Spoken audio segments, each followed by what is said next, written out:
Dios de venir a las 6, no venga a las 6:30 porque pierde bendición.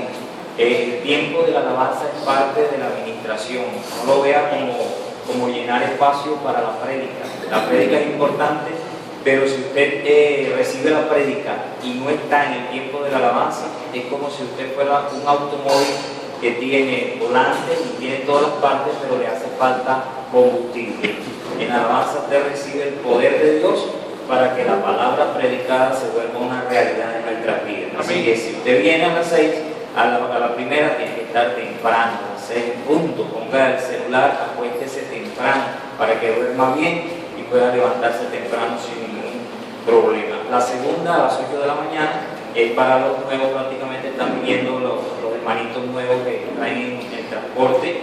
Y recuerde que si usted arma un taxi, una Dacia, una buseta, un transporte, lo llena de gente, el Ministerio de Avivamiento le paga el transporte. O sea, él le paga el carro, un taxi no, porque eso lo pueden pagar.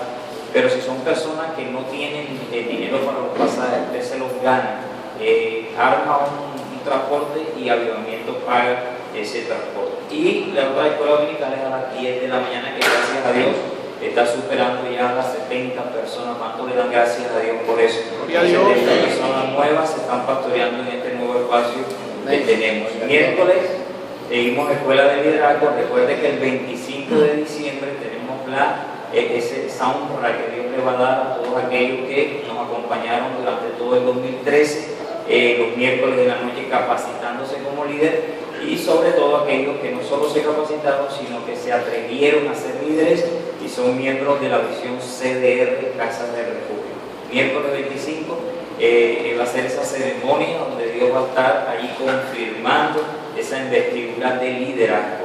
Y ya para el otro año, los miércoles serán ya no de liderazgo, sino de formación ministerial. Así que si usted aprovechó este año, todo ese conocimiento y esa experiencia le va a servir de base para lo que viene el año que viene, que entra, que es confirmación ministerial. El Ángel del cielo va a establecer, confirmar y respaldar los ministerios. El año que viene se te abren las puertas para que prediques en otras iglesias. Amén. Ya tenemos predicadores, hermano Ferney está aquí de testigo, la hermana Patricia ya está predicando afuera, la invitan cada ratico, la hermana Erika la invitan a predicar en televisión. Así que son los albores de un avivamiento a nivel ministerial. ¿Cuándo están pidiendo a Dios que saque su ministerio hacia la nación? Aleluya. Y los viernes son para las almas. Amén. Estamos necesitando ujieres. Anoche no había ujieres en la puerta mía, ya donde están los carros, para evitar que de pronto pase de esos que les gusta la cosa ajena, se dé cuenta que las motos y los carros se están poniendo allá y que no hay vigilancia. Estamos necesitando a hermanitos que quieran trabajar como ujieres.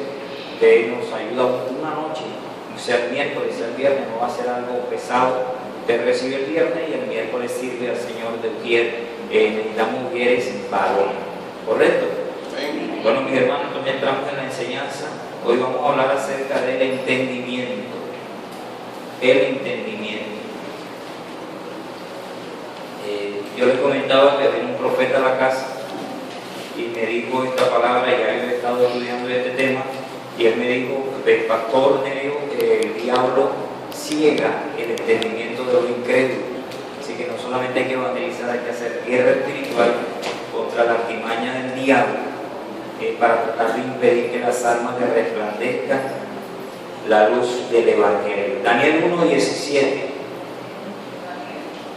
Libro de Daniel, título del mensaje de la enseñanza: el entendimiento. Daniel 1:17. 1:17. Vamos a leer la palabra en el nombre del Padre, del Hijo y del Espíritu Santo. A estos 4 muchachos se refiere a Sadrach, Mesach, Abednego y Daniel. A estos 4 muchachos Dios les dio conocimiento e inteligencia en todas las letras y ciencias. Y Daniel tuvo entendimiento en toda visión y sueños. ¿Cuántos encontraron el texto? Amén. ¿Qué le dio el Señor a estos muchachos? Entendimiento, Daniel Entendimiento y sueño. Entendimiento, visiones y sueños. Es decir, que Daniel, alguien soñaba un sueño de parte de Dios y Daniel tenía la habilidad de poder ¿qué? Interpretar. Y no se refiere solo a sueños que son imágenes de Dios, de la carne, del diablo o de nuestro subconsciente, sino que también la palabra visión trata de los planes o diseños que Dios tiene para nuestras vidas. Es decir, que el entendimiento no es solamente para interpretar sueños, sino también para saber cuál es la visión que Dios tiene para tu vida y para otras personas. Amén. Amén. Amén. Esto es importante. Predicadores, escuchen esto, guarden silencio por favor. Dios te va a usar a ti como ministro o ya te está usando. Un área importante en la cual tú tienes que incursionar y tienes que dominar ese tema es el área de la visión. Un cristiano sin visión, y no me estoy refiriendo a la habilidad de poder mirar o ver, sino visión como el plan o el proyecto de vida que Dios tiene contigo y con otras personas. Un predicador tiene que ser un visionario.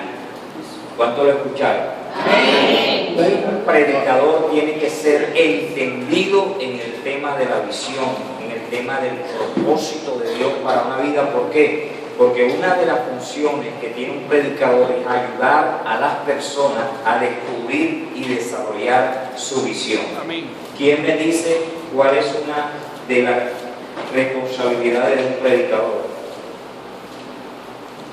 ¿No me escucharon? La visión.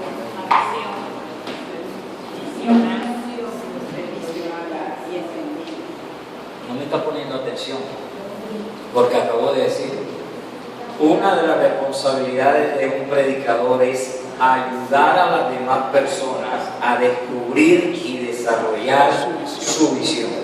¿Quién me lo dice? A ver, ¿cuál es una de las principales responsabilidades de un ministro de Dios, de un predicador?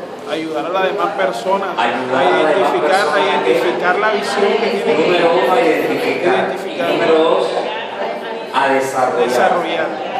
Todo cristiano tiene que identificar su visión y desarrollarla. Amén. Si usted no lo hace, usted va a ser un barco sin veleta. Usted va a ser una embarcación sin brújula. Y por eso usted ve tantos cristianos frustrados, tantos cristianos que no tienen motivos para orar, porque el que no tiene una visión carece de motivos para buscar el rostro de Dios. A toda la gloria al Señor. Gloria a Dios. Entonces miremos. Dios le dio a estos 4 muchachos ¿qué? Inteligencia, conocimiento, y a Daniel Entendimiento. Ahora les invito a leer Daniel 12:3. ¿Quién me lo lee? Daniel 12, 3. Una palabra que Dios ha hablado mucho en estos días. Léamela por favor. Los entendidos resplandecerán como el resplandor del firmamento, y los que enseñan la justicia en la multitud como las estrellas y perpetua eternidad. Perfecto. Gracias. ¿Quiénes son los entendidos? Los que enseñan justicia a la multitud. ¿Cuántos predicadores hay aquí? Amén. No solo de púlpito, me refiero a cuando tú hablas con un amigo y le compartes a Cristo, eres un predicador. Amén. ¿Cuántos predicadores hay aquí? Amén. Eso significa que tú le estás enseñando justicia a las multitudes. Amén. O sea que tú eres un ¿qué? Entendido. ¿Y qué dice que va a suceder con los entendidos?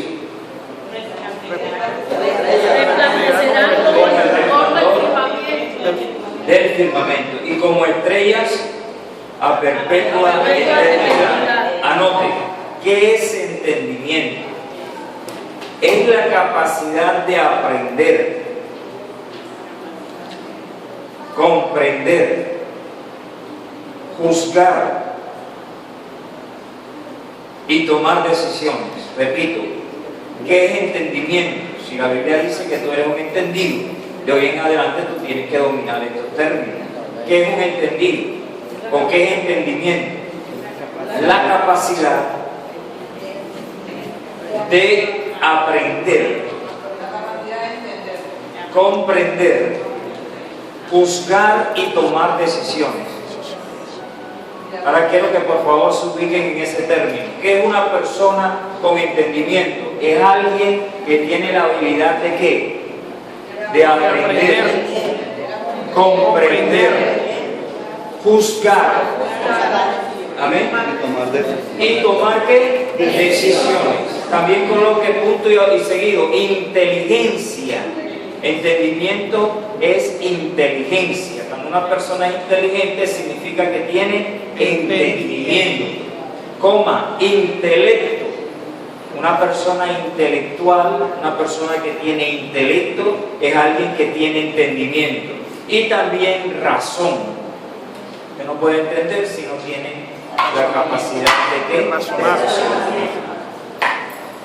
Ahora, para saber qué es entendimiento, tendríamos también que saber que es un entendido. No se preocupe que esta es la base de la enseñanza, por eso es calmadita. ¿Qué es un entendido?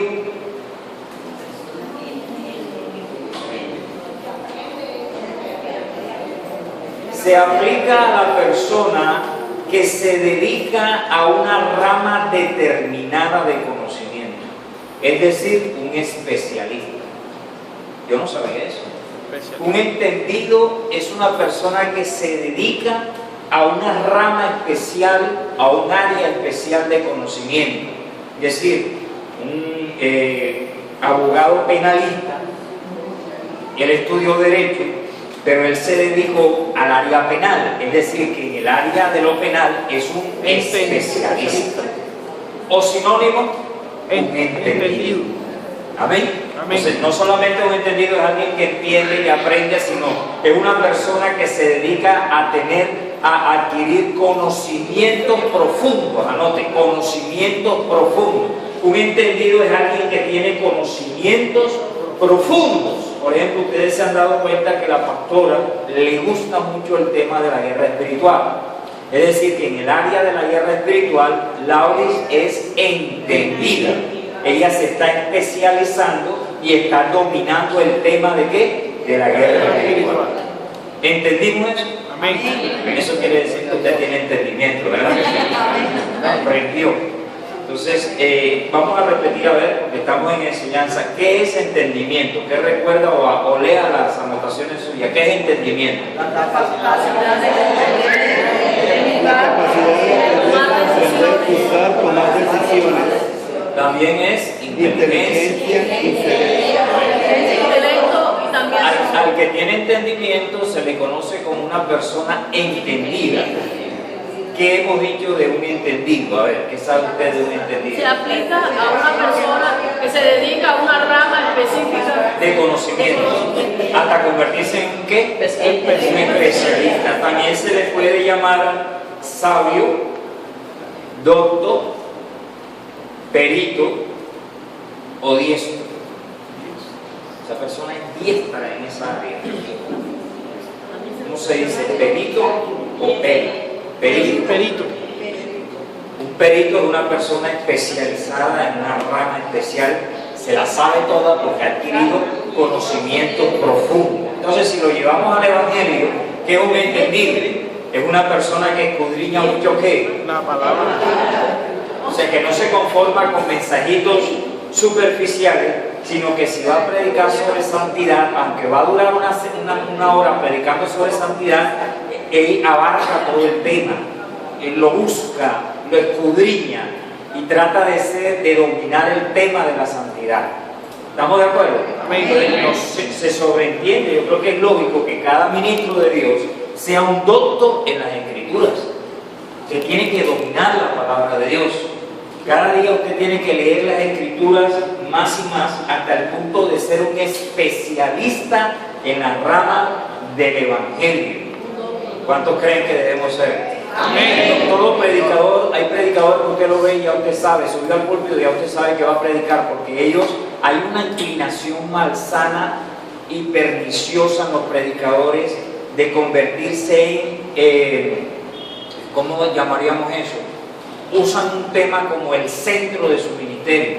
Entonces cambian el versículo, dicen uno que otro chiste uno que otro testimonio, pero siempre están predicando lo mismo.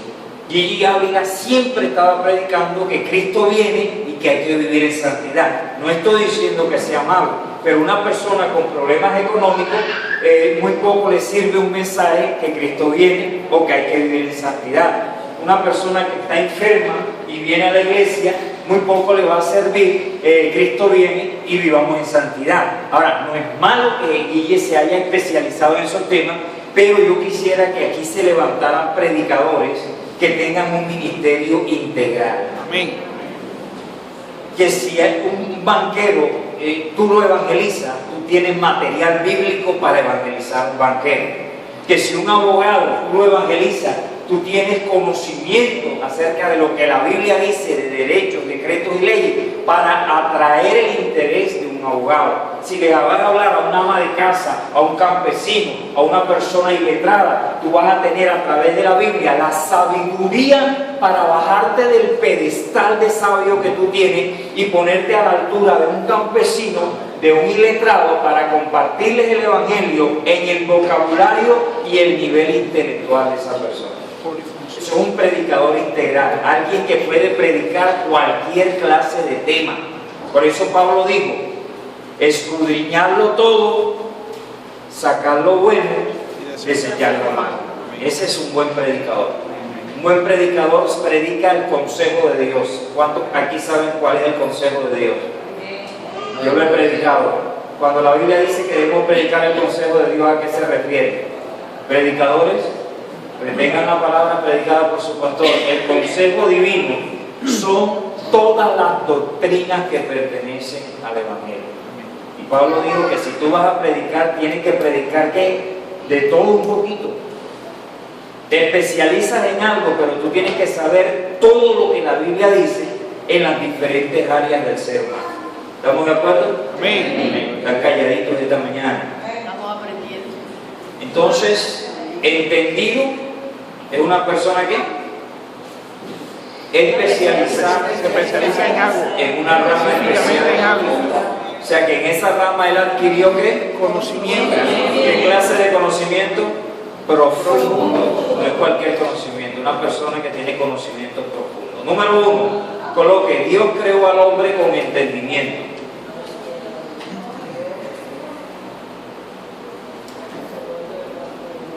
Recuerden que últimamente estoy usando un término que es diseño de Dios. Entonces, lo primero que vamos a ver es el diseño original de Dios. ¿Cómo Dios creó al hombre? Diga conmigo: con entendimiento. Con entendimiento. ¿Sabían ustedes quién le puso nombre a todos los animales en el Edén? ¿Ustedes se han puesto a pensar en eso? Un ser humano con la capacidad de colocarle nombre a todas las especies de aves, cuadrúpedos, peces, y saber en cada especie, recordemos que hay perros, pero hay chihuahua, me ayudan, pastor alemán. Hay pequines, O sea que no solamente Adán tuvo que decir, bueno, este es perro, sino que dentro de la, ¿cómo podemos decir eso? El género. Especie de los perros, tuvo que discriminar muchos nombres. Y eso sucede, por eso la Biblia habla de las familias, con las flores. Todos los nombres que usted ve ahora se los puso un solo hombre, Adán. Eso significa que el cerebro de Adán era un cerebro ¿qué? Superdotado. Superdotado. O sea que Dios creó a Adán con la capacidad de entendimiento. No encontramos en el Edén o en el Génesis ningún versículo bíblico que nos diga que Dios le habló a Adán y Adán le dijo: ¿cómo? ¿Que qué? No entiendo. Todo lo que Dios le habló a Adán, Dios lo entendió. O sea que Adán tenía la capacidad de entender lo sobrenatural. Amén. No solo lo natural, sino lo sobrenatural. Ahora, si usted estudia, tome notitas ahí de lo que digo. Adán tenía, coloque allí, Adán usaba el 100% de su capacidad mental. Pero si usted habla ahora con un científico, con una persona estudiada en el comportamiento del cuerpo humano, va a encontrar que ellos han descubierto que el ser humano de este tiempo solo utiliza el 10% de la capacidad total de su cerebro. Es decir, que tú y yo tenemos 90% de nuestro cerebro sin usar. Y se ha dicho que científicos como Albert Einstein alcanzó a utilizar el 12% de su cerebro. Y se reconoce a Einstein como una persona muy sabia, muy inteligente. Entonces, imagínense lo que sucedió cuando el hombre pecó. Cuando el hombre peca, pierde el 90% de la capacidad total de su cerebro. O sea que perdió ¿qué? El entendimiento en lo sobrenatural. Ahora Dios tuvo que valerse por profetas, por sueños, por visiones. Job dice de varias maneras habla Dios al hombre, cuando duerme, en sueños, en visiones. ¿Por qué Dios ahora le habla al hombre a través de una manera indirecta? Porque el hombre perdió el entendimiento. ¿Cuánto comprendieron? Amén. Coloque segundo, el hombre inconverso no tiene entendimiento.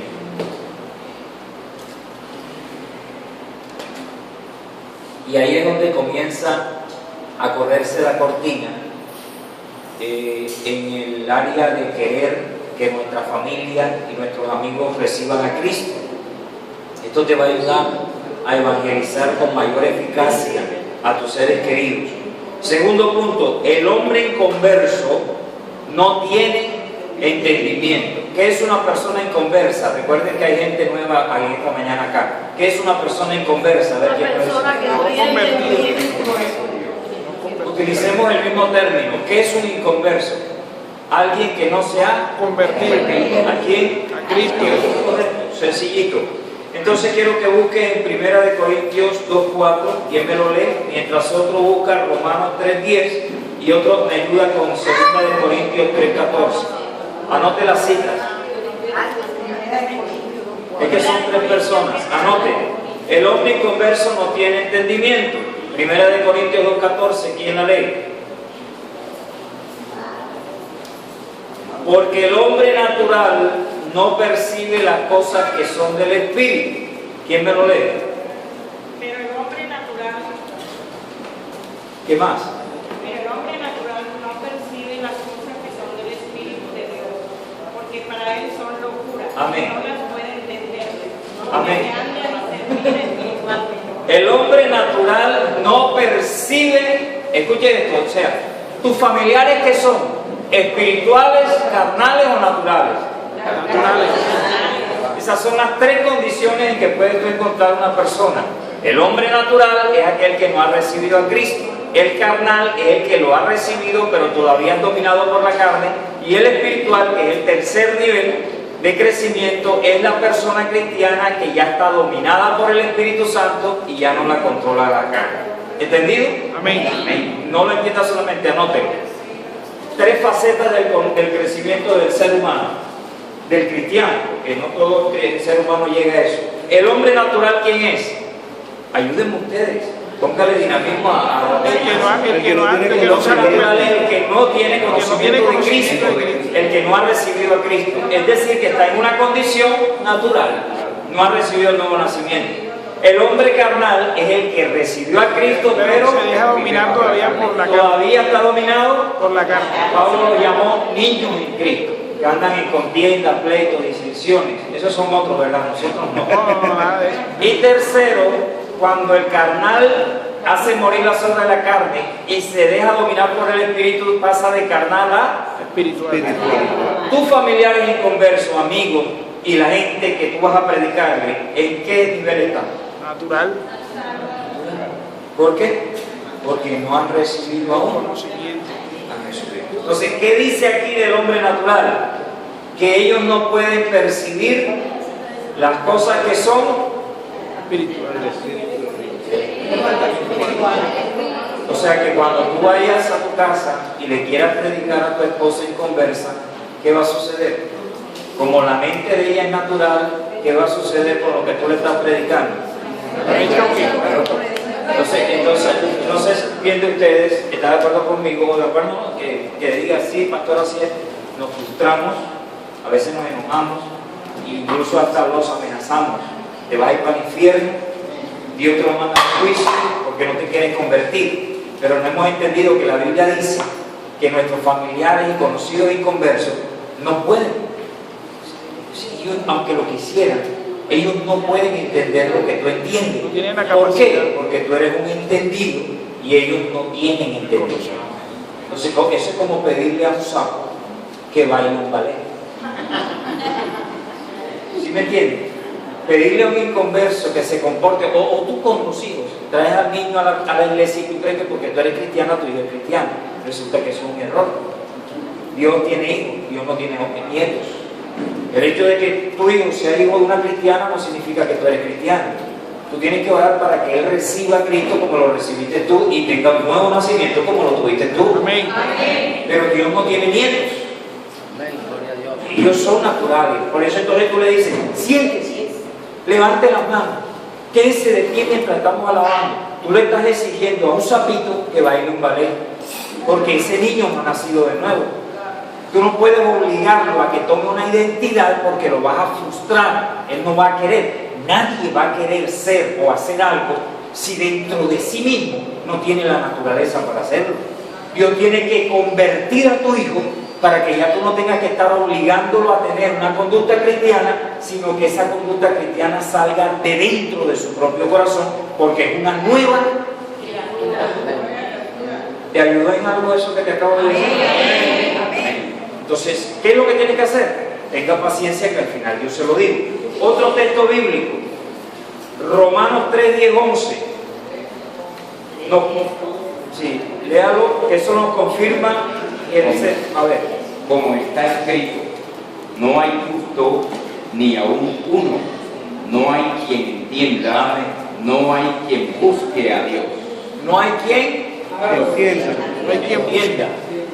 Dentro del marco de lo que estamos, dice, acabo de leer el hermano Gabriel, no hay justo ni siquiera uno, no hay quien entienda. Entonces, ¿buscarás tú un entendido en el mundo? ¿Habrá un entendido en el mundo? No hay justo, y de la misma manera, de todos ellos, ni uno solo puede entender las verdades de Dios. Entonces, no te frustres con tus seres queridos, ni con tus amigos, porque ya la Biblia te está diciendo que ellos son naturales, no perciben las cosas de Dios, y entre ellos no hay ni uno solo que entiende. ¿Ya notaste esa cita? Ahora vamos a 2 de Corintios 3:14. Allí sí nos vamos a detener un poquito. ¿Qué cita dice 2 de Corintios 3:14? Porque ahí dice algo que le sucedió a los israelitas que nos confirma esto. Vamos a leerlo en voz alta. ¿Quién lo lee? Diga. Pero el entendimiento de ellos se embotó, porque hasta el día de hoy, cuando leen el antiguo pacto, les queda el mismo velo no descubierto, el cual por Cristo es quitado. Nos ubicamos. Pablo está hablando acerca de revelación y Pablo dice, escuchen, luego anotan, que cuando Moisés subió a la cumbre del monte y recibió las tablas de la ley, el diseño del tabernáculo y la gloria de Dios, todo eso es revelación. Cuando él bajó, ¿cuántos recuerdan la reacción del pueblo? El pueblo tuvo miedo al ver la gloria de Dios en el rostro de Moisés, y Moisés tuvo que colocarse un Velo. velo. Y dice el Nuevo Testamento que también lo hizo para que los israelitas no fijaran la mirada en aquello que iba a ser anulado, es decir, el antiguo pacto, la ley que él traía, la ley de las obras. Entonces Pablo utiliza esa imagen de Moisés con el velo y dice que cuando los israelitas leen el Antiguo Testamento, todavía tienen el velo no quitado, que les embotó el entendimiento. Anote, significado de embotó: debilidad de inteligencia. Debilidad de inteligencia. Es lo mismo como si usted coge un cuchillo y le quita el filo. Es restarle efectividad a algo, para que utilice esa palabra en su vocabulario. Restarle efectividad a algo. Cuando alguien quiere sabotear lo que tú estás haciendo para restarte productividad, está embotando. Entonces, se les embotó el entendimiento a los israelitas, porque cuando ellos veían el Antiguo Testamento, ellos no pudieron ver la sombra de la revelación del Mesías. Por eso ellos sacrificaron a Cristo.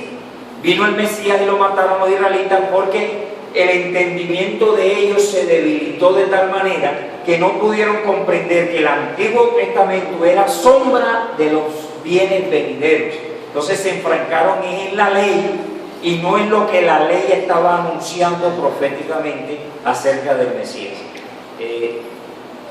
Lo expliqué bien, ¿lo entendí? Entonces, cuando se dice se le embotó el entendimiento, ¿qué significa? A ver. Pierde la capacidad Exacto, de esa es la razonar. O sea, como dijimos que entendimiento es la habilidad de aprender, embotar es perder esa habilidad. Es la persona que no puede entender. El muchacho del colegio, que el maestro, Gabriel, que es docente, da la enseñanza, pero él se esfuerza, los demás entienden, pero hay un muchacho que tiene problemas. No recibe, no comprende, no asocia la idea, no es capaz de recibir la enseñanza. Entonces tiene el entendimiento que la palabra de Dios también es buena, entenebrecido, que es lo mismo de enseguecido, que ahorita lo vamos a ver. Entonces aprendimos ese pedacito, estamos bien ahí. Amén. Coloque en el ítem número 3, ¿quién le quitó el entendimiento al hombre?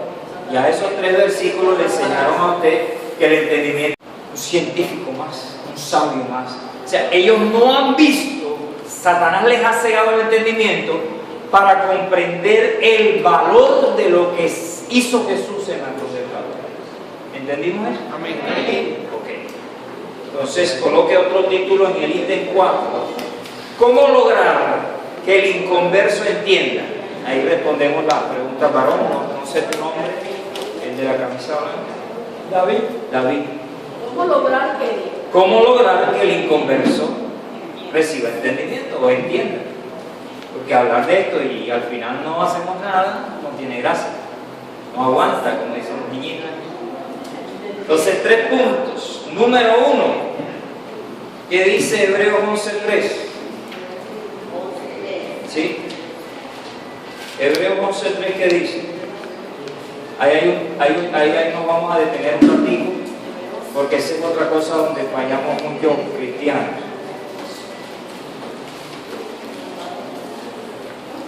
En esta parte de la enseñanza estoy explicando qué debemos hacer para que el inconverso recupere el entendimiento. Hasta ahí. ¿Quién más lo lee por allá? ¿Elías? Por la fe entendemos. Hasta ahí. ¿Quién más? David, léalo en voz alta. ¿Quién más? Digámoslo todos. Diga, por la fe entendemos. ¿Qué te está diciendo esa frase? Para poder entender, ¿qué debo tener primero? Fe. ¿Cuál es el problema del mundo? El diablo hizo que el mundo dividiera. El mundo dice, entiendo, luego creo. Esa es la ley de los ateos. Si no me lo demuestras a través del entendimiento de la razón, no puedo creerlo. Demuéstrame que Dios existe para que yo crea en Él. Nadie puede ser salvo por la razón, porque Dios es inentendible, si se puede decir esa frase. Aquí dice, por la fe entendemos. ¿Qué debe hacer primero el hombre? Tener fe. Y luego entender. O sea, la misma fe lo lleva. Pues tus familiares inconversos no entienden porque ellos no tienen fe. Entonces, ¿qué debemos orar nosotros? ¿Cuál debe ser tu oración? Que se despierta la fe en ellos. Tú y yo tenemos que orar para que Dios les ayude. ¿Qué le dijeron los discípulos a Jesús? Aumenta la fe. O sea, ellos creían que Dios podía ¿qué? aumentar la fe. ¿Qué dice la Escritura acerca de Jesús? Él es el autor y consumador de la fe. Si Él es el autor, ¿quién es el que da la fe? Él. El autor. El autor es el que hace algo. Entonces, ningún hombre puede fabricar fe. ¿Cuántos saben eso? Entonces, ¿por qué cuando usted quiere creer en algo se esfuerza? ¿Por qué trata de fabricarla? Incluso algunos dicen, no, yo no sirvo para ser cristiano porque yo no tengo fe. Pero si eso es lo más natural. El hombre no tiene fe.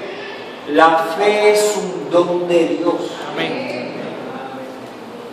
O sea que si tú quieres creer en tu milagro, nadie te puede decir, es que usted es un hombre sin fe. Es que usted no tiene fe. Dios, gracias porque me estás diciendo algo que ya la Biblia me dijo. Yo no tengo fe, pero voy a orar para que el autor de la fe me dé fe como un don.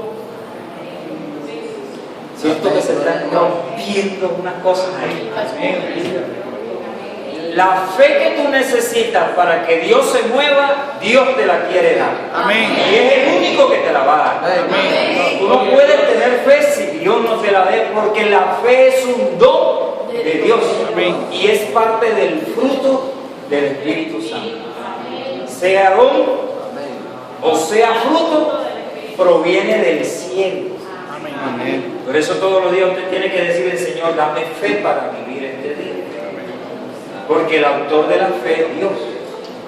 ¿Y cuándo se hace realidad en ti? Puestos los ojos en Cristo Jesús, el autor de la fe. Cuando no miro el problema, no miro las circunstancias, no miro al enemigo, no miro mis debilidades, sino que diariamente mis ojos están puestos en Cristo. Amén. En sus atributos. Esa es la llave más grande. Mientras tú te mantengas mirando a Jesús, caminarás sobre las aguas. Amén. Por eso dice, aumentanos la fe. Aunque lo importante no es el tamaño de tu fe, lo importante es el tamaño de tu Dios. Amén. Siento la presencia de Dios.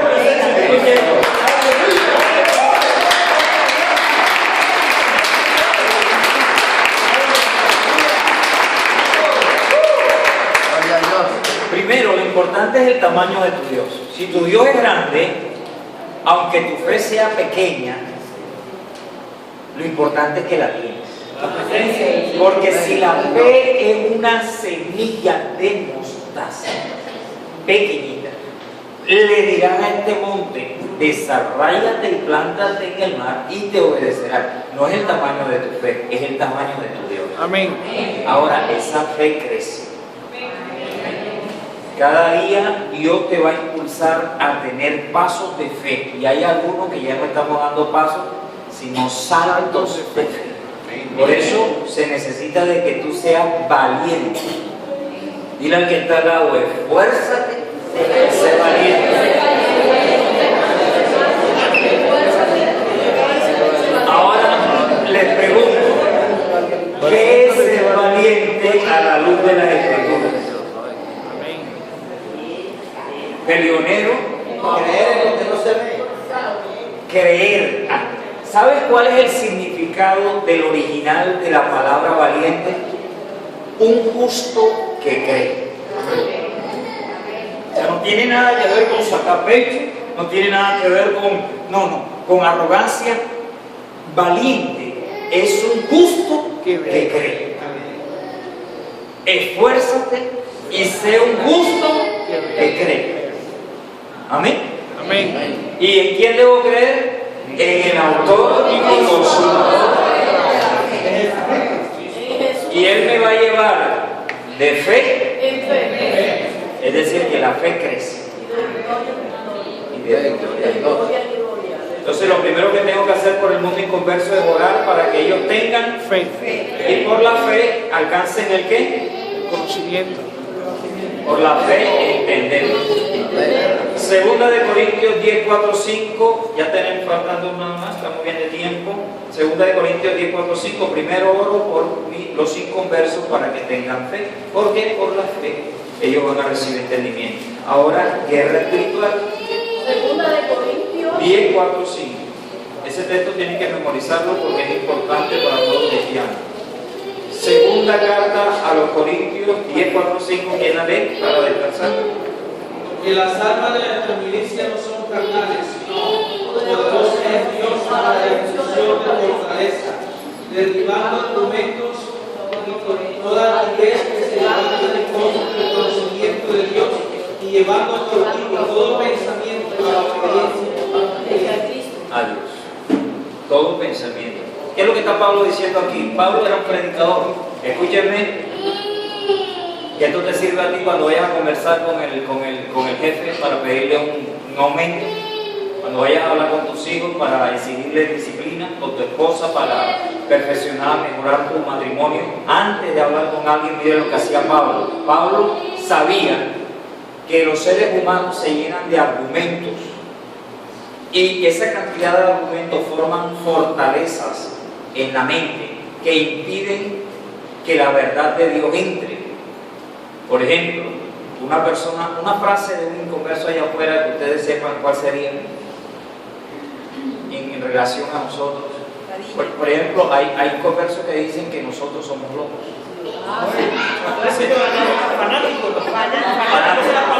Entonces, ¿qué sucedió? Ese inconverso escuchó esa frase, entró por la televisión, entró por los oídos, por los ojos, lo leyó en un libro, lo creyó, y el argumento que dice los cristianos son locos fanáticos se entronizó, y junto con otros argumentos los pastores lavan la mente a la gente para quitarle la plata. No es necesario ir a una iglesia para tener a Dios. Dios está en todas partes, todos los caminos van a Dios. Entonces esos argumentos entraron y se fueron alineando como ladrillos que formaron una fortaleza, una pared alrededor. Entonces, ¿qué pasa? Cuando tú llegas con el evangelio, ellos lo primero que sacan son esos argumentos. No, yo no me meto a eso porque es una partida de fanáticos religiosos. Entonces, los argumentos que tiene en la mente esa persona se levantan con altivez en contra del conocimiento de Dios que tú les quieres predicar. Entonces, Pablo sabía esto, entonces él no echaba perlas a los cerdos, sino que él dice, voy a predicarle a los efesios para que se conviertan. Entonces, primeramente, voy a meterme con Dios en ayuno, en vigilia y en oración, para usar las armas de nuestra milicia. ¿Para qué voy a usar esas armas? Para destruir, esa palabra clave. Yo te he puesto para destruir, dice Jehová Jeremías, y te lo dice a ti. Para derribar, para derribar, para arrancar. Esas palabras tienes que usarlas en guerra espiritual. En el nombre de Jesús, yo destruyo toda fortaleza y derribo todo argumento y toda altivez que se levanta en contra del conocimiento en la mente de los amarios, en la mente de mi esposo, en mi esposa, en mis hijos. Cuando tú haces eso, antes de que tú le predicas a la persona, el poder de Dios, porque las armas de nuestra milicia son poderosas en Dios. Cuando tú las utilizas, Dios te respalda. Entonces, la unción del Espíritu entra a la mente de tu esposo, a la mente del inconverso, y literalmente, en el mundo espiritual, destruye. Y de pronto tú ves que la persona que era reacia al Evangelio te dice, bueno, siéntate aquí que te voy a escuchar. Y se queda callada, ya no utiliza los argumentos, ya no apela, ya no refuta, sino que Dios hace a través de la guerra espiritual tuya, en el cuarto, aquí en la iglesia, en la batea, Dios trabaja en la mente de la otra persona, de tal manera que cuando ya tú le vas a predicar, ya no le vas a echar perla a los cerdos, sino que va a ser un terreno fértil para que la palabra de Dios en tu boca produzca en esa persona el cambio por el cual esa palabra ha salido de parte de Dios. Si recuerdan que Jesús dijo que el que predica, hay gente que predica que es como el que siembra semilla que cae al lado del camino. Y luego cuando explica esta palabra, él dice, los de al lado del camino son los que oyen la palabra, pero no la entienden. Entonces viene el maligno y arrebata la palabra predicada en su corazón. Entonces estamos frustrados predicándole a gente que no entiende. Pero en esta mañana Dios nos está mostrando cómo restaurar el entendimiento en los incrédulos, reprendiendo a aquel que puso ceguera en esos entendimientos, guerra espiritual.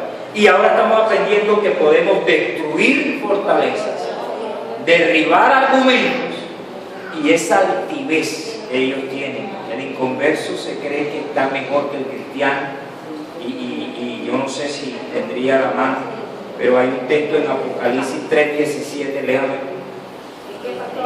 Apocalipsis 3:17, de eso voy a hablar mañana. Hay gente que se cree que está bien y más mal no pueden estar. Usted no ha visto inconversos que se burlan de nosotros. Nuestros vecinos nos ven como si nosotros fuéramos los que estamos mal. Porque tú dices, yo soy rico. Levante la voz. Porque tú dices, yo soy rico y me he enriquecido y de ninguna cosa tengo necesidad. Y no sabes que tú eres un desventurado, miserable, pobre, ciego y desnudo. Wow. Y a veces dice que el predicador habla duro. Jesucristo dice, hay gente que se dice que son ricos y que no tienen necesidad de nada. Y la mayoría de la gente que tiene plata no reciben el evangelio por eso, porque ellos dicen, yo no necesito. Ellos creen que las iglesias son para los pobres y los necesitados. Y hay gente pobre que se las cree tanto que el Señor dice, tú dices que eres rico y que no tienes necesidad de nada. ¿Me ayuda, Mari? O ¿quién tiene el texto? Tú dices que eres, yo soy rico, yo soy rico, estoy enriquecido, y nada necesito. Y nada, hasta ahí. Esa es la opinión que el mundo tiene de sí mismo. Yo soy rico, yo tengo riqueza y no tengo necesidad de nada. Está ciego. El ciego no ve la realidad. El ciego se inventa una realidad. ¿Cuál es la realidad? Sigue leyendo, Rosa. Y no, entonces que eres un cuitado, dice aquí, miserable, pobre, ciego y desnudo. Oiga. Pero fíjense que dice ciego. O sea que el que tiene el entendimiento enceguecido tiene un concepto de sí erróneo. O sea que aquí sí toca la iglesia. Hay cristianos que se creen que están bien, pero estamos mal. Por eso no, engañoso es el corazón. No te dejes llevar de tu opinión, ni de la opinión de los demás. Hable con Dios y dígale, Señor, ¿qué opinas tú de mí? Eso se llama juicio. ¿Sí se acuerdan que prediqué sobre esto? Justicia. Le invito a que se siente en el banquillo de los acusados todos los días y dígale, Señor, ¿qué opinas tú de mí? Júzgame. No le tenga miedo a que Dios lo juzgue, porque cuando Dios te juzga, te saca del error. Soy rico, nada me hace falta. Casi siempre nosotros, casi siempre nosotros en el camino de la vida, nos gusta mirar hacia atrás y decir, wow, cuánto he caminado. Ya no soy el mismo de antes. Antes bebía, antes tomaba, pero el Señor no mira lo que tú hiciste. El Señor mira lo que te falta por hacer. Entonces, mientras yo estoy orgulloso por lo que ya logré, allá arriba hay un Dios que te dice, come y bebe, porque largo es el camino que te espera. Amén. Entonces yo te invito, porque yo sé que tú eres de las personas que quieres avanzar y progresar. Mira el pasado para aprender, pero enfócate en lo que te hace falta. Enfócate en esa área que no le has entregado a Cristo. Haz un inventario de lo que todavía no has logrado. Eso es lo que te va a llevar al éxito. No son tus fortalezas lo que importa. Lo que verdaderamente te puede hacer caer son tus debilidades. Que los demás digan, predica bonito, canta bonito, que ama de casa tan ordenada, que esposa tan ejemplar, que te alabe otro, pero no tu propia boca. Tu boca más bien dedícala a hablar y a pensar con tus pensamientos, ¿qué me hace falta para mejorar? ¿En qué puedo progresar? Para que veas que cada día vas a lamer las mieles del éxito. La gente de éxito no es la que hace inventario de sus ganancias, sino que constantemente está viendo en qué perdí y qué puedo hacer para no seguir perdiendo. ¿Hay alguien aquí de acuerdo con eso? Que los demás vean tus logros. Tú tienes que mirar la meta que todavía no he alcanzado, el área que todavía no he entregado, el camino que todavía me falta por transitar. Cuando yo comencé a predicar aquí, yo tenía un estilo de predicación, hasta un día que Dios permitió que mi hermano nos regalara una cámara. La primera vez que yo me vi predicando, lloré, porque yo tenía un concepto muy elevado de mi manera de predicar. Pero cuando me vi en la televisión y vi los ademanes violentos, las expresiones del rostro grotescas, la falta de aseo en mi cuerpo, no me ponía camiseta interna, sudaba, lo violento que era al decir las cosas, el tono de voz demasiado elevado, tantas cosas. En la primera prédica yo le pedí perdón a Dios porque yo creía que era un excelente predicador. Sí, uno siempre tiene un concepto, eso es como la juventud. Tú te miras en el espejo y tú dices, yo estoy tan viejo. Porque cuando tú no te ves en el espejo, tú te crees un quinceañero todavía.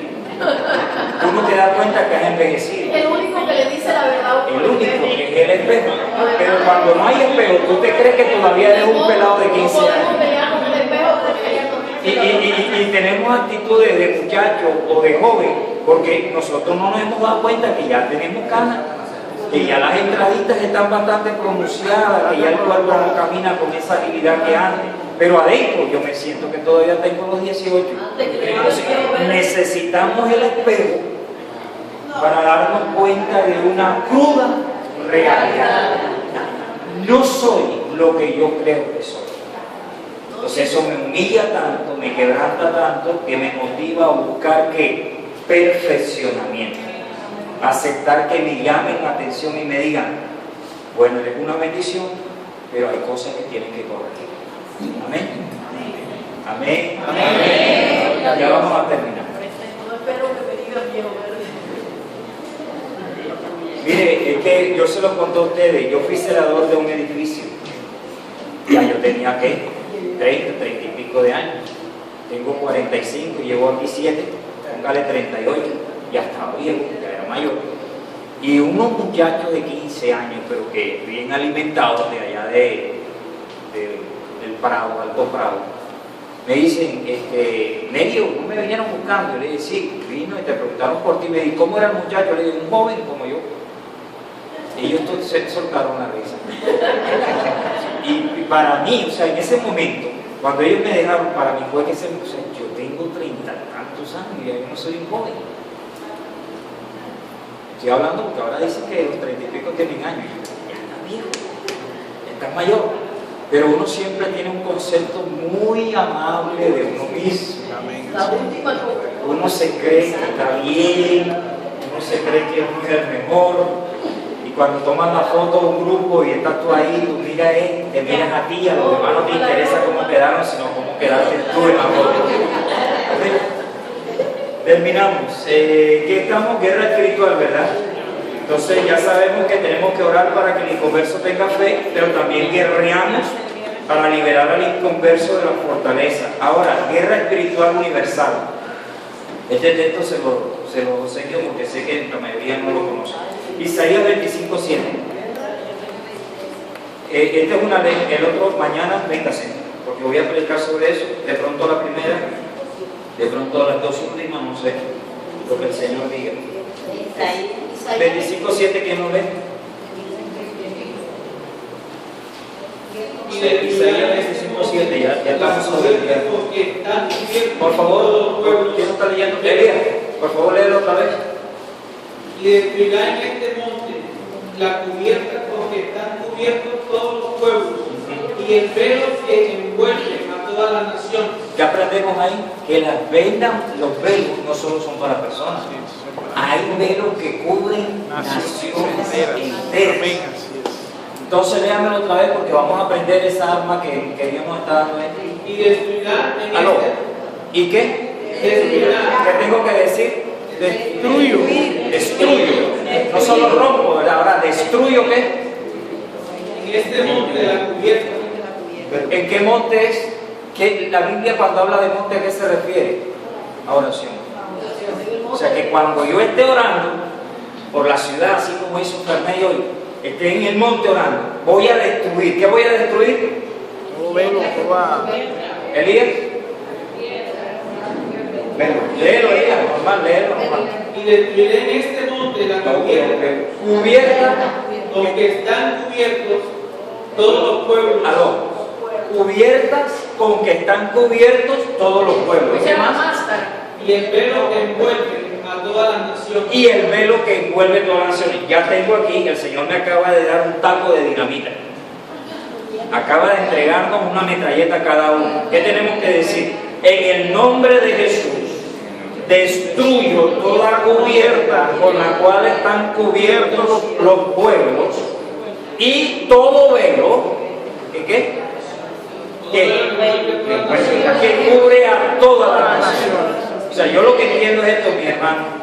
No sé si ustedes están de acuerdo. Cada samario en converso tiene un velo.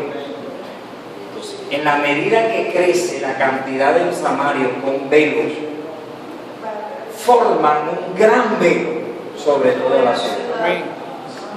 O sea que yo no solo voy a orar para que los inconversos tengan fe, para que les resplandezca, para que tengan entendimiento, sino que voy a destruir fortalezas, derribar argumentos, toda altivez, pero también me voy a ir a los aires. Una vez que destruyo las vendas mágicas y los velos mágicos en las personas que les voy a predicar, me voy a los aires y destruyo los velos, el velo o la cubierta que está sobre la ciudad de Santa María. Amén.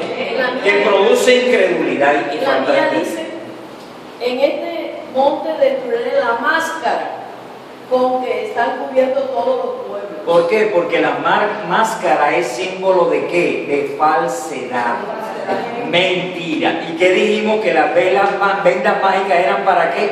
Para profetizar mentiras. Mañana voy a hablar de eso, mentiras. La familia te dice, no, tienes que escoger entre la iglesia y nosotros, porque nosotros somos católicos, apostólicos, romanos, y tú no vas a ser evangélico. La religión verdadera son los católicos. Eso es una mentira.